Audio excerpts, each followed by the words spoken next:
Emka, ahoj. Ahoj. Ak ťa má niekto vyťahnuť na parket, tak radšej na polku alebo na viedenský valčík? Viedenský valčík. Salsa alebo radšej kečup? Kečup. Učiť tancovať alebo radšej tancovať? Oboje, definitívne. Na jeden deň by si chcela byť? Letuškou. Tvojim obľúbeným tancom je? Určite hip-hop, ale teraz už aj komerčné štýly.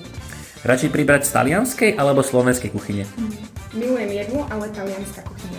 Radšej scrollovať Instagram alebo listovať si knihu? V dnešnej dobe Instagram.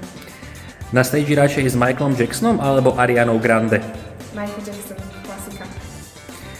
Ak žiť inde ako na Slovensku, tak v Riu alebo v Tokiu? Tokio. Na parkete radšej tenisky alebo opätky? Skôr tenisky. Lepšie sa cítiš v šatách alebo v teplakovej súprave? Aj. Ja mám dva rôzne štýly obliekania. Radšej ľudová zábava v Košiciach alebo diskotéka v Bratislave? Ľudová zábava v Košiciach. Zabudnúť si doma radšej kľúče od bytu alebo sluchadlá? Nenávidím zabúdať veci, ale skôr slúchadlá. Super, tak ďakujeme. A ja